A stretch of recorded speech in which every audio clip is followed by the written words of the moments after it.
तुनिशा शर्मा के वकील भी अदालत में सुनवाई के लिए नहीं आते। शिजान खान का चौंकाने वाला दावा। तुनिशा शर्मा की मौत के 1 साल से अधिक समय बाद अब शिजान खान ने कुछ चौंकाने वाले दावे किए हैं। अली बाबा के पूर्व अभिनेता हाल ही में दिए साक्षात्कार में दावा किया कि दिवंगत अभिनेत्री की ओर से कोई भी अदालत की सुनवाई में शामिल होने के लिए नहीं आता था। उन्होंने कहा, मैं खुद जाता हूं, लेकिन तुनिशा की पार्टी से कोई भी अदालत में नहीं आता है। मैं अपनी हर सुनवाई में जाता हूं।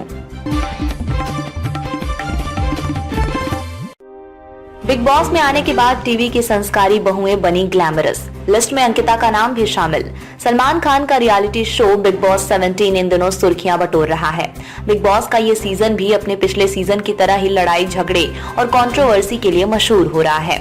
इस सीजन में टेलीविजन की मशहूर बहू अंकिता लोखंडे अपने पति विक्की जैन के साथ शामिल हुई हैं। अंकिता जहां विक्की के साथ अपने झगड़ों के लिए हमेशा चर्चा में रहती हैं।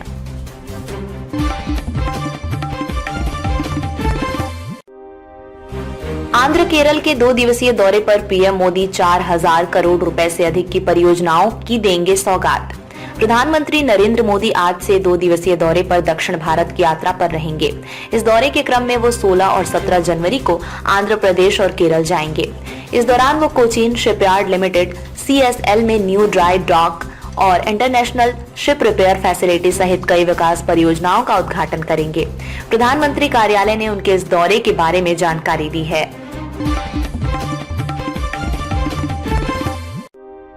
ईडी के 8वें समन के बाद बयान दर्ज कराने के लिए तैयार हुए हेमंत सोरेन। 20 जनवरी तय की तारीख। झारखंड के मुख्यमंत्री हेमंत सोरेन मनी लॉन्ड्रिंग मामले में प्रवर्तन निदेशालय को अपना बयान दर्ज कराने के लिए तैयार हो गए हैं।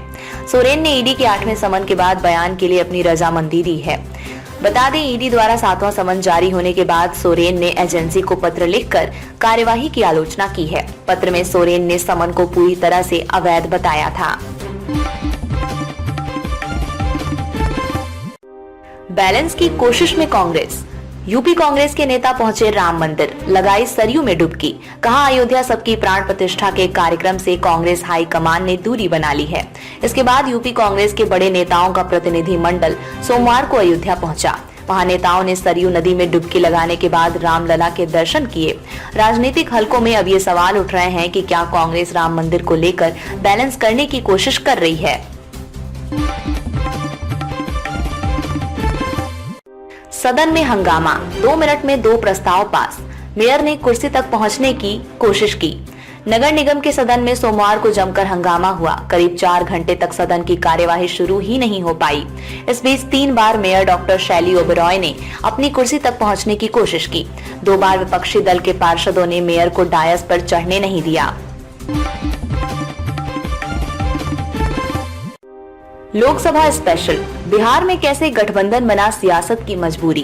कर्पूरी ठाकुर की नीतीश लालू तक की कहानी। बिहार में 6 दशक पहले ही गठबंधन की सियासत का पहला प्रयोग 1967 में हुआ था। उस समय कांग्रेस के खिलाफ कई दल एकजुट हुए थे।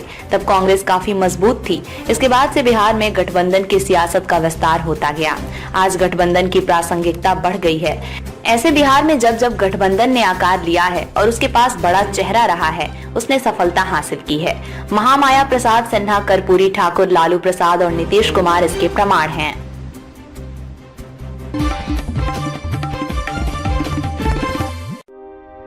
चिराग ने फिर दी चाचा को टेंशन। बोले, हाजीपुर सीट से LJP-R की लड़ेगी चुनाव। वजह भी बताई। लोजपा के राष्ट्रीय अध्यक्ष चिराग पासवान ने चाचा पशुपति पारस की टेंशन इस बात का ऐलान करके बढ़ा दी है कि हाजीपुर लोकसभा सीट पर उनकी पार्टी का ही उम्मीदवार चुनाव लड़ेगा। चिराग ने हाजीपुर सीट को अपनी पार्टी की परंपरागत सीट बताया और कहा कि लोजपा के संस्थापक और उनके पिता ने इस क्षेत्र को अपने खून पसीने से सींचा है। ऐसे में किसी और का इस सीट पर अधिकार नहीं हो सकता।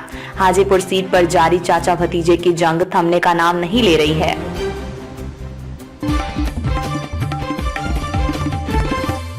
सभी राम भक्तों को मेरा प्रणाम। हरभजन सिंह ने प्राण प्रतिष्ठा समारोह के लिए पीएम मोदी को दी बधाई।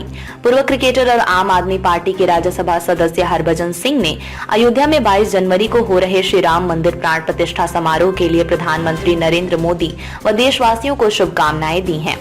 हरभजन ने सोशल मीडिया पर एक वीडियो अपलोड कर अपनी भावनाएं प्रकट की हैं। 25 साल पहले एमएस धोनी की टीम के खिलाफ युवराज सिंह ने खेली थी ऐतिहासिक पारी।